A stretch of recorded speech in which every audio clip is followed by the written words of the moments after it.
All right. Good Monday morning to everybody. Top of the morning to. It's January 8th. I'm MJ, aka Molly, aka Willow. I read tarot for people intuitively. I've been teaching yoga for a long, long time. And I've been chatting on the internet for over 10 years now. So feel free to check out the Ultra Love TV YouTube channel. There's merchandise, online courses, and you can go to the booking page and book a tarot reading or yoga sesh or EFT. So let's just get into the cards and see what we get. These little shares that I do truly either come from an earnest place in my heart of trying to work out why or what the heck is going on in this beautiful existence of ours, and or tarot. I do the dailies here on Instagram and YouTube, the weeklies and the monthlies on the YouTube channel, and there's a Patreon community that get ad-free first access. So let's see what we get. January 8th, divine guidance and loving clarity for the Ultra Love TV community. Divine guidance and loving clarity. There's a pause. This looks like a pause before moving forward or taking a leap into a new beginning. A bit of reflection energy here too. And the Six of Swords is like getting yourself to a mentally calmer state. I was actually just watching something. I don't know if you guys have ever heard of the Next Level Soul podcast. And to be fair, brutally, I don't even know the guy's name. Christian? No, anyway. He does interviews with lots of different people. And I've just been watching one with Lee Harris. And you know, they've been talking about the value of that, our ability to like take ourselves to a calmer mental state, and that can often mean not engaging with certain media streams because they're mega triggery. And we talk about triggers because triggers are things that like what's it, dysregulate the nervous system, right? So we feel all riled up. I had my own trigger yesterday, and it was a big one. And it was really deeply connected to just injustice and, like, you know, long-standing survival mode stuff. Like the panic around not having enough, the panic of losing a home, the panic of just, what is life? God, why? So this is moving you to calmer waters, essentially, here. But then... So there's a Chariot and a Fool energy, which is telling me there's some sort of energetic momentum that's wanting to move you forward that might be feeling like a new beginning, but it's not happening right this second. There's something emotionally with the Four of Cups that I feel like it's like maybe waiting for that real emotional go-ahead, like that real spark to like, that's it, that's what I want. But that's not happening right now. Right now, it's like a pullback energy.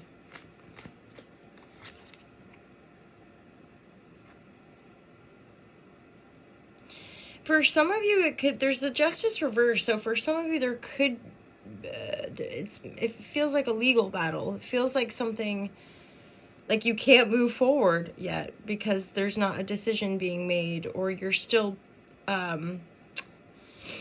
I'm hearing like you're still putting paperwork together or resolving certain emotional issues, right? So it's like there's this new beginning on the horizon eventually, and you're probably aware, okay, once this thing completes itself or once there's a resolution, then yes, for sure, there's gonna be a new beginning. But the new beginning ain't here yet. This either legal or like very karmic, very like you're not going to get through this by maybe doing what you've always done. You're not going to get through this by like just trying to deny that it's going on. It's something that you're probably karmically going to have to face, maybe having a conversation with somebody. Hence the Six of Swords is you like, wait, I've got to get space because I got to get really clear. I got to get myself feeling calm and centered and focused mentally as well. Like you've got things you have to be responsible for, including yourself, obviously. So it's before you charge ahead, before you present your cards kind of thing. there's that expression. There's an expression about like calling someone's bluff, right? And I'm not sure. It's like, don't put your cards out. Don't lay them down yet, right? Because you're not being guided to, for one. And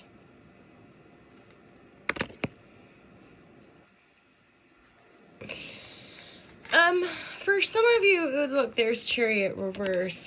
I mean, in the upright now. Yeah, actually interesting. Like for some of you, this could be a will. Like this could be a legal situation or back and forth about a will, as in legal documents, right? Everything's going to be all right with this situation. But again, there could be, someone's passing or denial. Like, I don't want to face that could be a difficult thing. Like, I don't want to face the fact that this person might not be around forever or is ill or something. And because, exactly, so the death and the injustice or justice reverse, it's like these things feel like, why? No. Life, God. Like, why are you doing this to me? But of course, on a spiritual level, this is part of your path. It's part of the journey. And it's that will and guidance that will drive you forward in accepting and embracing the situation that you're in. And then it's almost like it won't, even though it is going to be eventually this brand new beginning, by the time you're in the new beginning, it probably won't feel like that. It will feel warm. It will feel guided. Okay, so this energy, the Aquarian energy, is coming through a fair bit. For those of you, I would say, who are in business or entrepreneurs or art, beauty.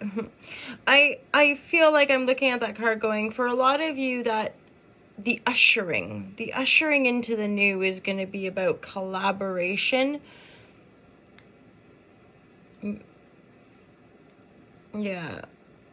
Yeah, so this energy is moving you forward. I dare say, but for some of you centrally here, there's definitely some sticky. There's some difficult stuff you're having to sit with.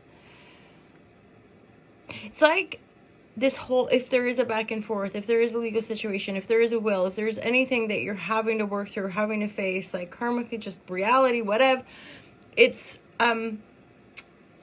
really helping you to own your energy, I think. And like, ultimately, it's like this awareness. Yeah, let me sleep on it. I've got to get to cleaner water. I've got to calm the nervous system before I give you a decisive answer, before I give a signature, before I make a decision on that. And that's a big part of this karmic lesson / reward of being able to move forward with greater freedom and lightness and power.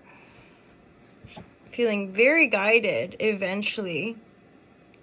Yeah, so there's some messages, right? And again, you will come to greater ground, but with a warmth and a generosity that you can I almost feel like it's embedding itself in your being. It's like this humble, gracious, very powerful.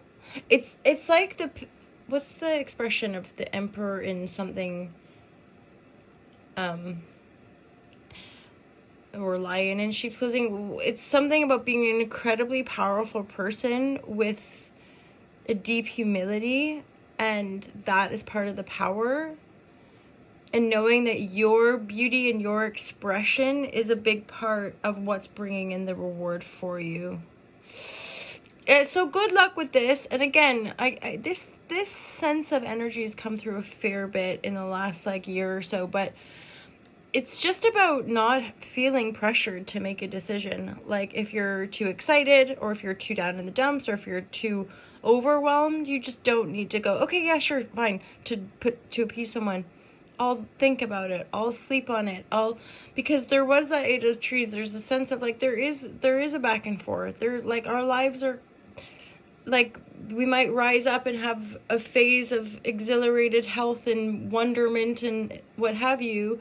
And then we might have a phase of losing a bunch of people that are important to us, going through health issues, and yeah, you know what I mean? It just seems that's the life. And I do recognize that the more connected we are to our own heart, and the more we are in a safe space and free to express who we are, and of course, with endeavoring our own personal healing through the reflective recognition of the suffering of the world, that really does help to raise us up and channel that suffering energy into an aligned way of being, right? And that's unique to all of us because we are human. I think with our shades and our shadows and our light, you know.